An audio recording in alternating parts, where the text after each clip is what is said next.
Olá, amigos! Está no ar Sindicep Entrevista, um espaço para discussão de temas relevantes para os servidores públicos e toda a sociedade.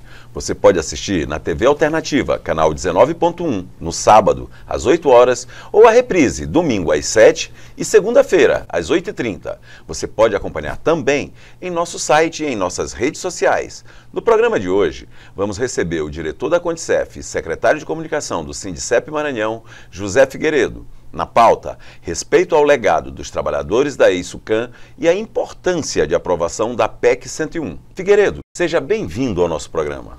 Obrigado, Ricardo. É sempre um prazer estar aqui nesse programa. Diretor, primeiro vamos contextualizar e falar um pouco de quem eram esses sucanzeiros. Eu costumo dizer, Ricardo, que os sucanzeiros foram os desbravadores desse Brasil. Homens que não tinham fronteiras, que superavam as dificuldades. Eram coordenados ao início por inspetores, que eram aqueles que detinham um conhecimento melhor, e coordenavam esses trabalhos. E esses trabalhos começaram no antigo DENERU. E na época, o DENERU trabalhava com campanhas. E essas campanhas eram feitas em ciclos. E muitos desses sucanzeiros passavam, Ricardo, 6 meses sem vir às suas casas e até sem receber os seus proventos. E essas campanhas eram o quê? Era contra a malária? O que era? Basicamente contra a malária e a doença de Chagas. E aí já trabalhávamos com 2 inseticidas, que era o DDT e o HBC. Basicamente são inseticidas muito tóxicos e que ao longo da nossa conversa a gente vai trazer as sequelas que eles deixaram. Agora, Figueiredo, é importante a gente destacar também, né, as dificuldades de acesso a esses locais onde eles iam trabalhar. Isso devia dificultar também a contratação dessas pessoas, né, inclusive qualificação. Como é que funcionava isso exatamente? Bom, o deslocamento era muito precário. Era feito em caminhões, em carros com carrocerias. E nesses caminhões, Ricardo, além de transportar esses servidores, ia junto com eles todo o inseticida. Olha só a loucura. E o deslocamento era só para a sede. Porque da sede, para você deslocar para as localidades, para os povoados, era muito complicado. Não tinha estrada, né? Não tinha estrada. Você deslocava a pés ou então em animais que ajudavam a transportar a carga e os mantimentos que o sucanzeiro tinha que levar para os locais mais difíceis de acesso que existiam em todo o país. E naquela época ainda não se falava em EPI, né? Justamente. E aí vem uma outra questão. O único EPI que era distribuído na época eram 18 metros de um caque, que era um pano, que era para ser feita a farda, onde ele teria que fazer deste pano 3 calças e 3 camisas, sendo que a camisa era de manga longa para evitar o contato com o DDT. E um capacete de alumínio. Era esse o EPI da época. E os sucanzeiros, por desconhecimento, eu acho que até o próprio inspetor dava aquela ordem sem saber o quanto de mal aquilo fazia para eles.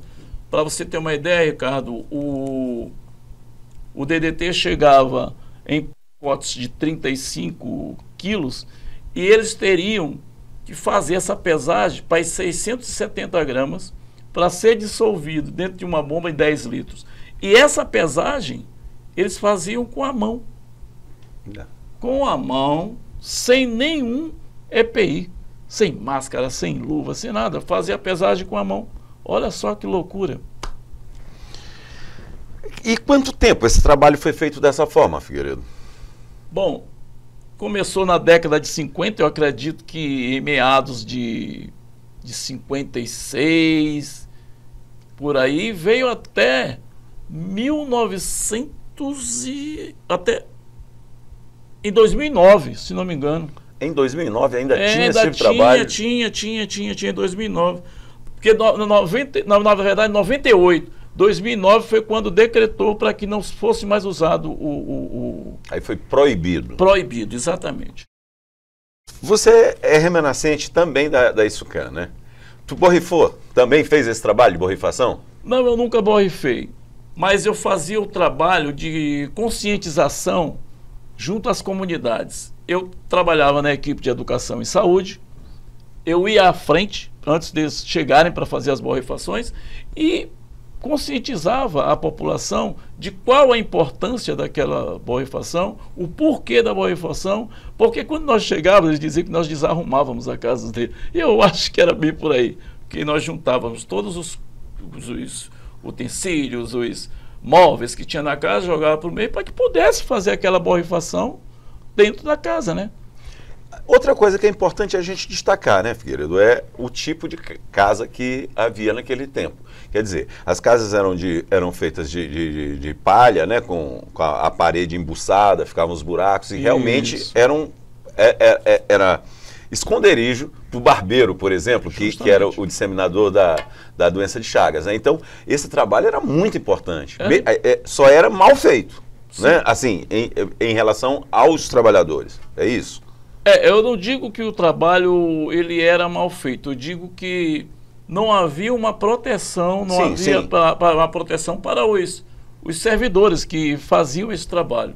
E realmente, 80% a 90% das casas era feito de reboco com aquela massa e tal, o que propicia a proliferação do barbeiro. E tinha a sua importância o DDT, o problema era o que ele causava para os trabalhadores que estavam manuseando com ele. Esse era o problema maior. Figueiredo, como foi essa tua experiência? Trabalhar assim, como foi isso? Para mim foi um choque, porque eu sou originário da ex-LBA. E na LBA a gente tinha todo um tratamento, uma preocupação com o servidor. Eu trabalhava com distribuição de alimentos e tal, então tinha aquele cuidado de armazenamento, aquelas coisas todas. E quando eu cheguei na Issucan, na época já FNS, já havia uma outra nomenclatura, eu tive um choque, porque não havia esse cuidado. Mesmo já na FNS, olha só. Porque teve toda essa evolução. Saiu do Deneru, SEM, Issucan, e aí chegou na Fundação Nacional de Saúde. Na Fundação Nacional de Saúde. E aí foi um choque. E os mais novos que entraram foram quem fizeram a cobrança maior, para que tivéssemos máscara, luva, enfim. Aí começou realmente a ter uma mudança. Vamos fazer um pequeno intervalo e já voltamos.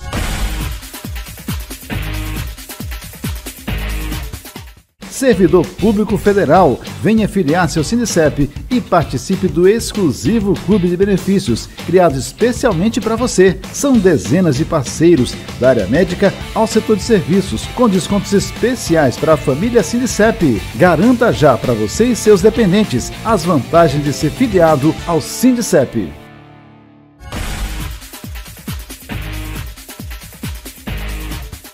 Estamos de volta com o diretor da Condicef, secretário de comunicação do Sindicep Maranhão, José Figueiredo. Figueiredo, depois de anos trabalhando com veneno sem qualquer proteção, deve ter deixado muitas sequelas esses trabalhadores, não? Bastante sequelas, e nós temos exemplos aqui mesmo, colegas nossos que hoje com problemas respiratórios, pessoas que desenvolveram câncer, enfim, Ricardo, inúmeras doenças que em decorrência de não terem usado um EPI. Se tivessem usado o EPI com maior frequência, porque vieram já usar no final já do uso desses inseticidas. Ou nesses inseticidas mais novos, como o Cimition, Malathion, mas aí já tinha, mas aí não poderia recuperar o que já tinha contraído de anos e anos atrás, aliás, de décadas, né? Se a gente for ver, de 56, quando começou realmente o uso para cá, muito tempo. Inclusive porque, até pela dificuldade, né, de contratação dessas pessoas, o mesmo trabalhador ficou muitos anos fazendo esse trabalho, né? Sim, sim, sim. Você vê a nossa faixa etária do servidor, pessoas com 70, 60, né, nessa média de idade.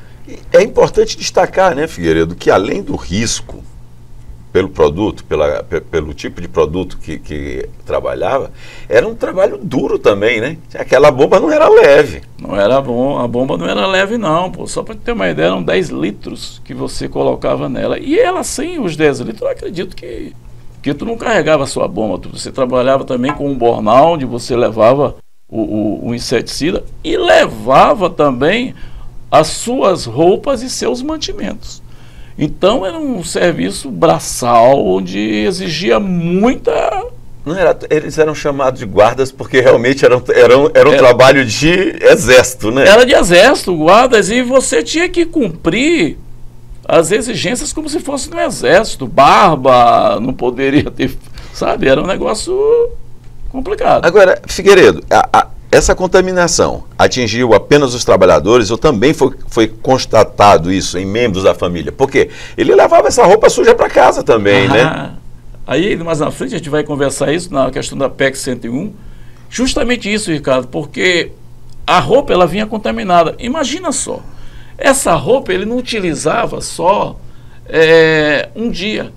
Ele utilizava vários dias e, quando não, semanas. E aí, quando ele voltava para sua residência, quem ia lavar a roupa? Geralmente a sua esposa ou a sua secretária, a pessoa que trabalhava lá no lar. E essa contaminação também passou para a família. Agora, vamos assim, tentar encontrar o caminho. E quando que esse tipo de contaminação começou a ser percebida? O que o sindicato, isso foi através do sindicato, como é que foi que isso chegou a ser discutido? Bom, primeiro nós começamos a ver sequelas que começaram a aparecer, sequelas de diferentes maneiras.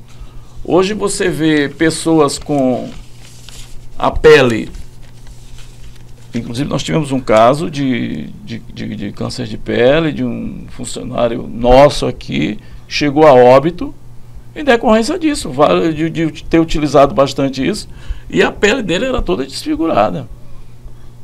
Não só a pele, os órgãos foram atingidos. Quando chega a pele é porque já consumiu por dentro. Já né? Começou a afetar internamente.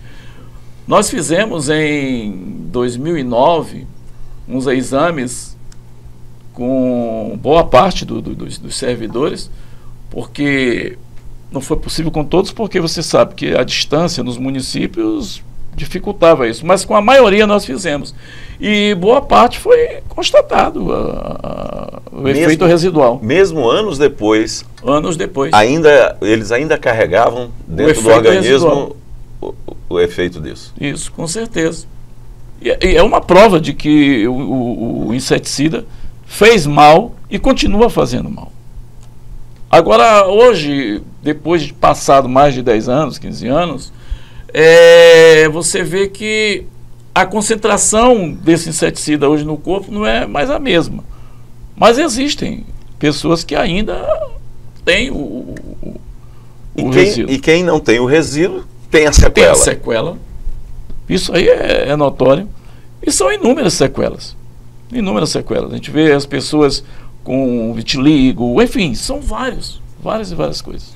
Agora, Figueiredo, é importante a gente também destacar, né, que essa luta existe aqui no Maranhão com o Sindicep, mas ela não é uma luta local.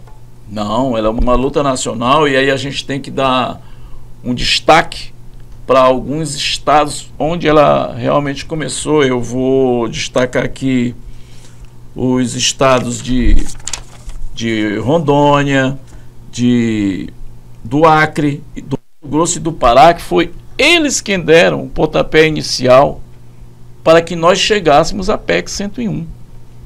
Tá? Foi com esses levantamentos que eles fizeram de óbitos que aconteceram nesses estados que nós conseguimos ter subsídios para chegar até a PEC 101. Agora, não por acaso, né, esses estados são exatamente a grande fronteira do dito desbravamento Isso. do Brasil, né? Que pegou exatamente a Amazônia Legal. Isso, a Amazônia Legal. Justamente, a maior concentração onde você vai encontrar é justamente aí, na Amazônia Legal.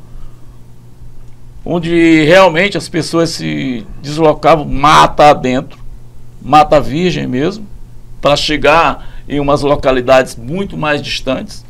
Então... E onde tinham os vetores, né, da doença, das doenças. Os vetores estavam lá, com certeza. Nós vamos fazer mais um pequeno intervalo e já já voltamos. Servidor Público Federal, venha filiar-se ao Sindicep e participe do exclusivo Clube de Benefícios, criado especialmente para você. São dezenas de parceiros, da área médica ao setor de serviços, com descontos especiais para a família Sindicep. Garanta já para você e seus dependentes as vantagens de ser filiado ao Sindicep.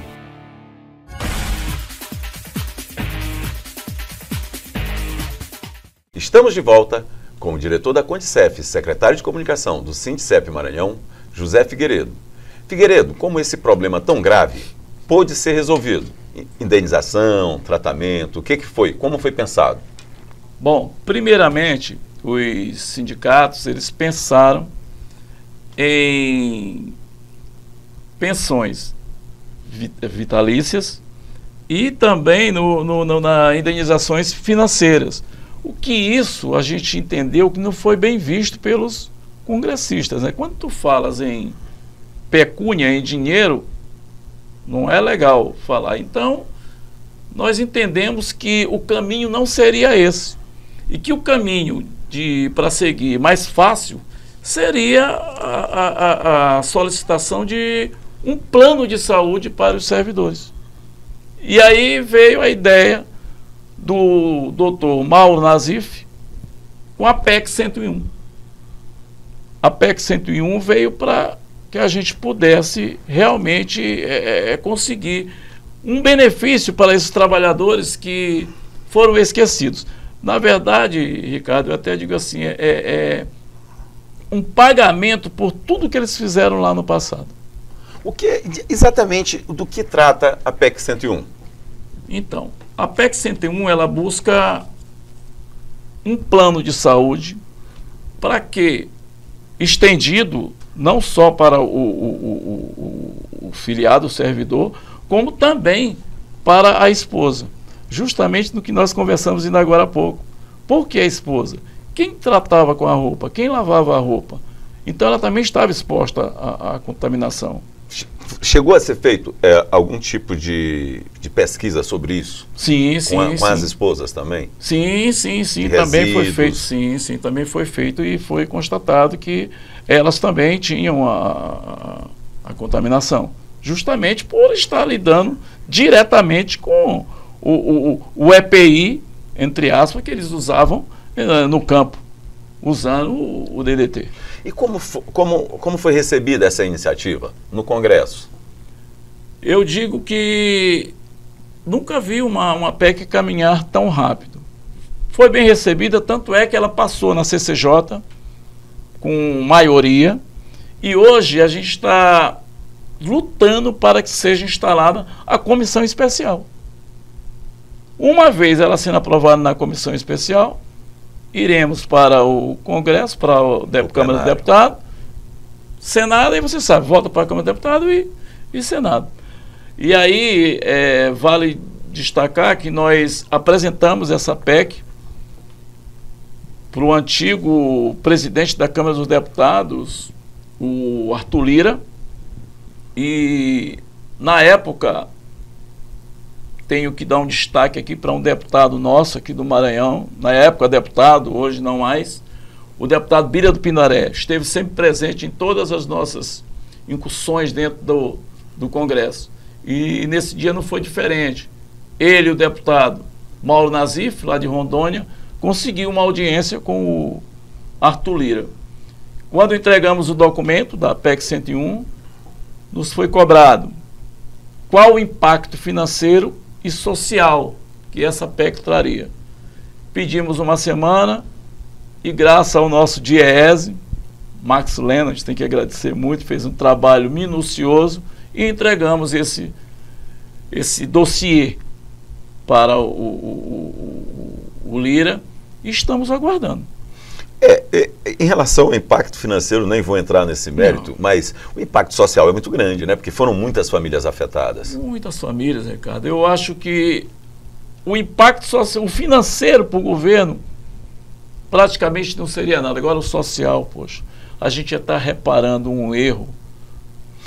É isso que eu ia falar. É um erro do próprio governo, né? Que colocou seus servidores numa situação crítica dessa. Então nós estaremos reparando, nós iremos reparar.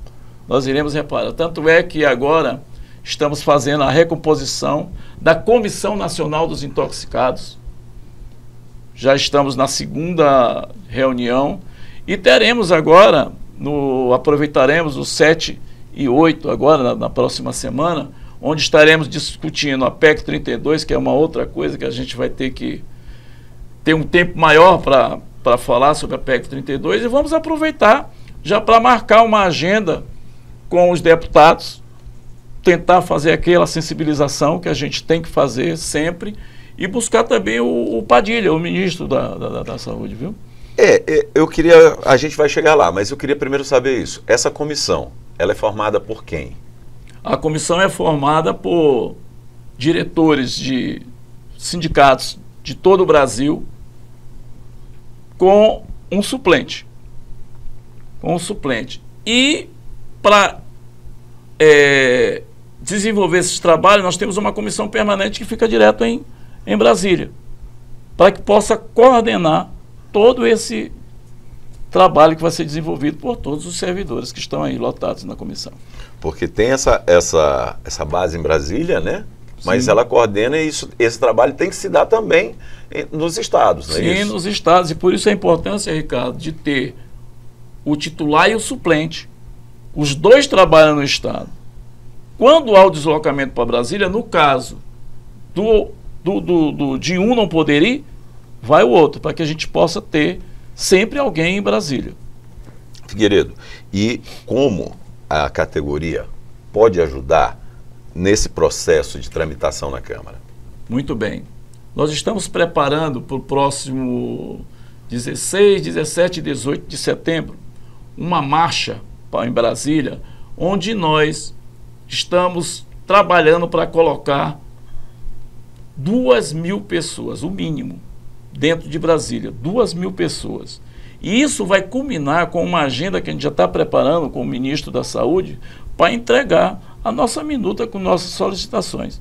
E a própria PEC 101, para que ele dê uma força dentro do Congresso. Agora, Figueiredo, essa é uma grande oportunidade também, né? Porque nesse momento, quando você fala que vocês fizeram essas tratativas, a gente lembra que ainda era um outro governo. E era um governo negacionista, né? Agora, com o Padilha, é capaz de facilitar um pouco o trabalho de vocês, né? Não, nós não temos dúvidas quanto a isso, porque em conversa informal com o próprio Padilha, ele solicitou isso. Ele solicitou que nós fizéssemos essa cobrança. Porque a gente tem que cobrar do governo. A gente tem que cobrar do governo e tem que cobrar principalmente, Ricardo, do Congresso. E a gente sabe que o Congresso que hoje está aí não é um Congresso fácil. É um Congresso que dificulta as coisas. Mas a gente tem que ir para cima, tem que pressionar, como fizemos na PEC 32. Perfeito. Figueiredo, infelizmente nosso programa está chegando ao fim. Eu queria agradecer a sua presença aqui e queria que você deixasse uma mensagem para os nossos espectadores.